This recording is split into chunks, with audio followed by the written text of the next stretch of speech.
Les raisons et les implications de l'action de grâce.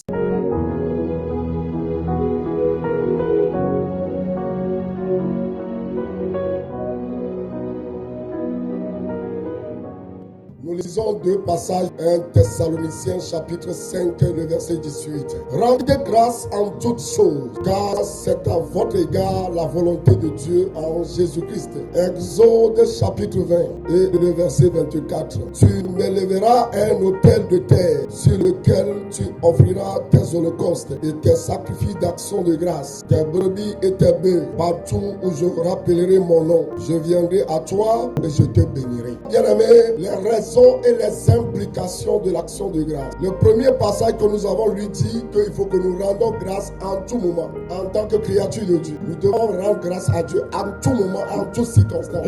C'est quoi l'action de grâce? L'action de grâce est une attitude de reconnaissance et de louange à l'égard de Dieu. L'action de grâce est une attitude de reconnaissance et de louange à l'égard de Dieu. C'est ça l'action de grâce. C'est plus que merci qui doit venir de toute ton âme, de tout ton esprit à l'égard de ton Créateur. Et ce n'est pas une option, c'est une attitude que nous devons avoir régulièrement. C'est pourquoi l'apôtre Paul nous exhorte à rendre grâce à Dieu pour toutes choses, dans chaque circonstance. Quelles sont les raisons pour lesquelles nous rendons grâce à Dieu? La première raison, nous rendons grâce à Dieu à cause de qui il est. Et nous savons qu'il est le Créateur, il est notre Sauveur aussi. Et il nous a créés pour l'adorer. Et en toute occasion, nous devons avoir une attitude d'adoration à l'égard de Dieu.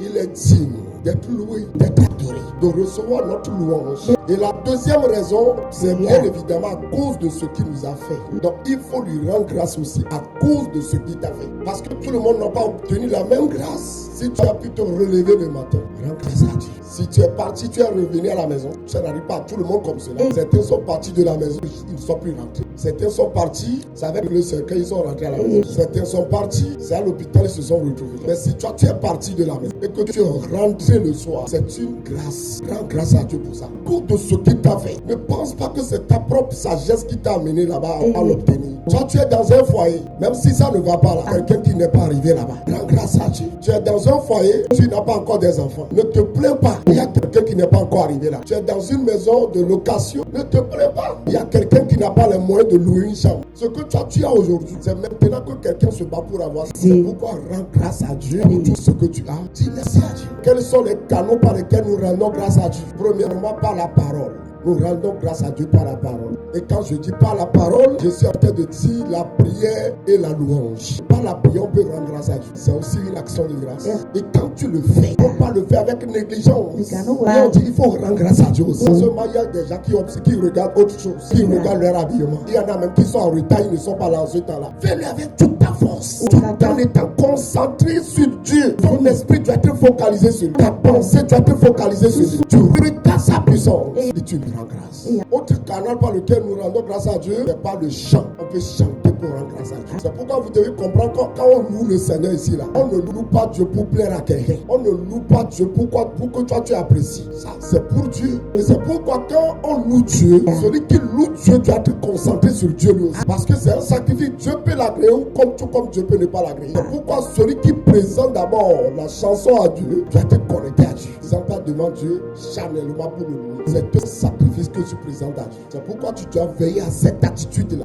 Autre canal par lequel nous rendons grâce à Dieu, par nos actions, les actions de générosité, les services que nous rendons, donc les services de générosité à l'égard de l'autre.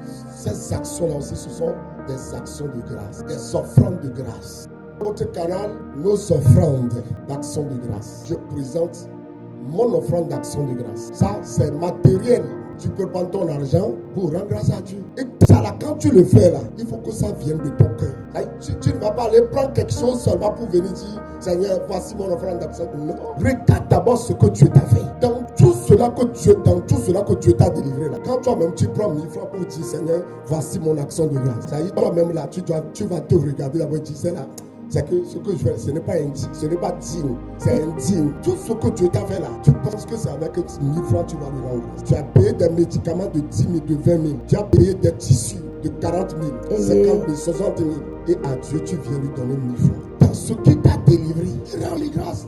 Comment nous pouvons dépenser beaucoup pour nos habillements et quand on veut donner à Dieu, on lui donne ce qui est insignifiant. Si on le fait comme ça, c'est parce qu'on ne connaît pas les implications de l'action de grâce. Ça veut dire on ne sait pas pourquoi même on le fait comme ça. Ça veut dire, en plus de notre manière de dire merci à Dieu par la parole, ce que nous donnons à Dieu, c'est ça qui compte. Ce que nous sortons de nous-mêmes, le matériel que nous prenons pour donner à Dieu, ça compte aussi. Ça compte. C'est pourquoi Noé sorti de l'arche après le déluge. Il a pris les meilleures bêtes, les meilleurs oiseaux et les meilleurs animaux. Il n'a pas pris des bêtes malades. Donc quand il a trouvé l'animal parfait, c'est ce moment il a pris pour venir donner à Dieu. Aujourd'hui, Dieu ne peut pas amener un animal à l'église pour offrir à Dieu comme sacrifice.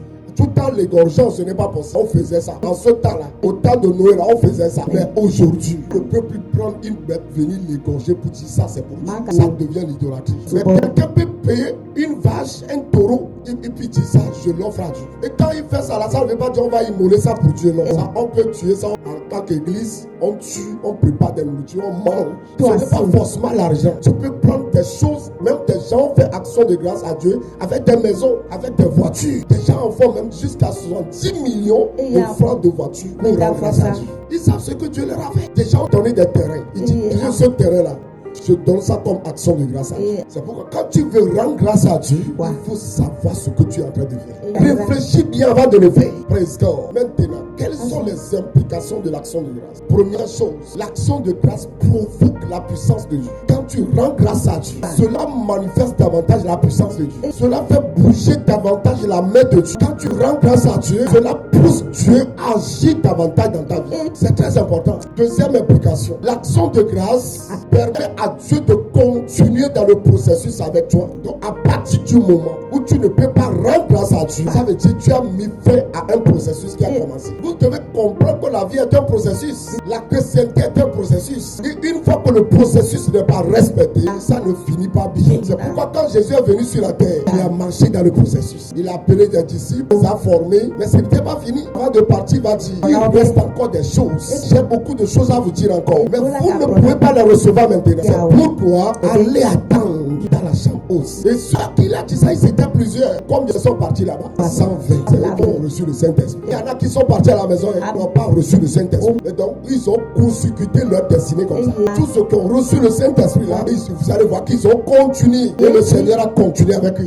Pourquoi? Parce qu'ils ont reconnu ce que le Seigneur leur a dit. Et ils sont continués dans le processus. Et ils sont allés jusqu'à la fin. Donc, celui qui ne rend pas grâce à Dieu, il consécute le processus dans lequel il marche avec Dieu. Noé a rendu grâce à Dieu. Dieu va continuer dans le processus avec lui. Et quand il a fait ça, la Bible dit tu as senti l'odeur. Donc Noé a fait sacrifice, mais tu as senti l'odeur du sacrifice qui venait de la terre, qui venait de l'action de grâce de Noé. Et Dieu va dire, je ne détruirai plus comme je l'ai fait. Qu'est-ce qui a provoqué ça? L'action de grâce de Noé. Alléluia. Nous connaissons tout pratiquement cette histoire. Il s'agissait des lépreux. Ils ont la lèpre.